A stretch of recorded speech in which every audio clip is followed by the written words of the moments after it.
3 CPS or Chicago public schools that are named after African Americans. The ones that I can think of are Whitney Young, Wendell Phillips, and they just renamed an elementary school after Harriet Tubman. So Harriet Tubman Elementary School.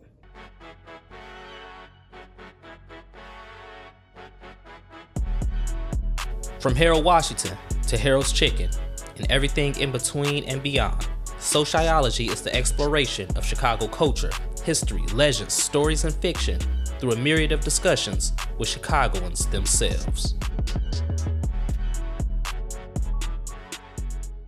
Chicago public schools have many namesakes. Some are named after neighborhoods like Hyde Park Academy and its rival to the direct north, Kenwood Academy. According to a thorough analysis by the Chicago Sun-Times in December 2020, out of the 510 CPS buildings named after people, 360 of them have white namesakes. Like Richard T. Crane High School right off the 290 Expressway. It's named after Chicago businessmen from the 1800s. Some are even named after slave owners, like John Marshall on the West Side, named after the 4th Chief Justice of the U.S. Supreme Court, who owned slaves. Marshall, a traditional basketball powerhouse, was also featured in the film Hoop Dreams. Others can be tricky, though. Wendell Phillips. Wendell Phillips High School on 39th Street in Bronzeville opened its doors in 1904 and by the 1920s was known as the first predominantly black high school in the city. Fun fact, this is where the film Save the Last Dance was filmed. Twiz fact, this is also the school my mother attended. But although the student population has been black for a majority of its existence, the namesake is white. Wendell Phillips was a staunch white abolitionist that was very vocal for the rights of the enslaved and the freedmen, as well as Native Americans. Meanwhile, the number of CPS buildings that bear black namesakes are only at 82. Some of these schools are pretty obvious, like Martin Luther King Preparatory High School on Drexel Boulevard in Kenwood. Another twist fact, my grandmother used to work there. So as I covered the Chicago Public League Championship weekend for boys and girls basketball at UIC's Credit One Arena, I felt it was the perfect opportunity for another S.A.T. that stands for SoCHiology Awareness Test if you don't know by now. And I decided to ask a few spectators if they can name at least 3 black CPS namesakes. This is how it went. I'm MP. I'm representing Michelle Clark. Can you name me 3 Chicago public schools named after black people? Michelle Clark. God damn it. Man.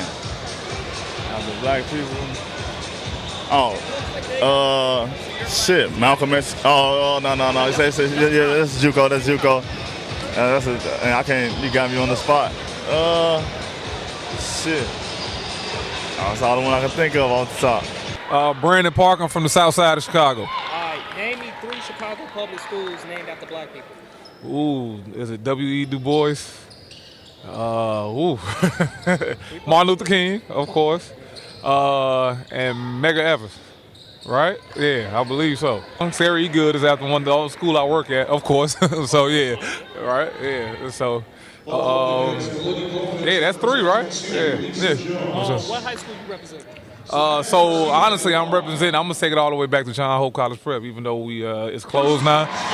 But right now, I currently work at Sarah Goode High School. 3 Chicago public schools named after black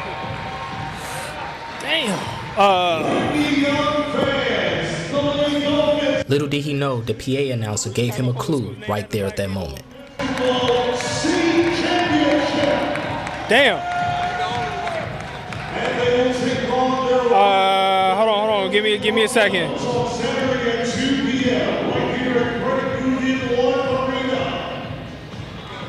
We hope to see everybody in attendance for that marquee matchup. Give me him. Winnie Young, Lane Tech. What's the worst block? Worst block?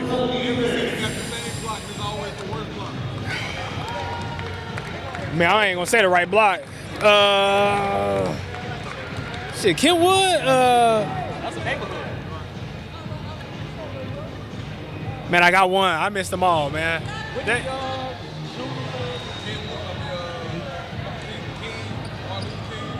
Okay, dang, I tweet. about 80 schools. It is about 80 schools? It's about 80 schools named after black people. I'm tweaking it. I don't know my history. Bro. Name?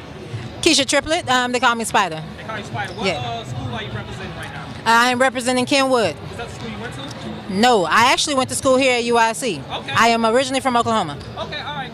So, name me 3 Chicago public schools named after black people. After black people, okay, we got Charles Destinee. Another tricky one. Charles Destinee actually is not black, but 2 out of 3 answers ain't bad, and she listed even more accurate answers off camera too. After black people, okay, we got Charles Destinee, Gwendolyn Brooks, and we have, let's go with Tanner. Oh, okay. You want to keep going? Mixed results, as you can see. Some people like Keisha knew automatically and listed them right off the top of the dome, while others had to ponder a little bit longer on it. But there's no shame in it. For example, MP was motivated and determined not to be outdone. He found me the very next day and said he was inspired to do some research on Google and found out that the very first black high school in the nation, period, was Dunbar High School in Washington, D.C., which opened in 1870. Now, Chicago has their own Dunbar High School, Dunbar Vocational Academy in Bronzeville on King Drive, named after Paul Laurence Dunbar, the poet and playwright. This high school had many famous alumni, Mr. T and Jennifer Hudson, just to name a couple. And another twist fact, my uncle went there. As you can see, education can be enlightening and fun. And when you get a chance, use the Chicago Sun-Times search tool that I included in the episode description to look up your CPS namesake. Regardless if it's an elementary school or high school, you will find the information on the namesake, whether it's a black person or not. Because the next S.A.T, we might dive deeper into who these namesakes really are and what they did. So be ready. Don't forget to hit that subscribe button on whatever platform you're listening to this podcast on right now. If you enjoyed this podcast, whatever platform you're listening to it on right now, whether it be Apple Podcasts, Spotify, YouTube, etc., leave a 5-star review and a comment. Let us know what you think. And don't forget to subscribe to our sister podcast, Mogul Motivation, from True Stories Media.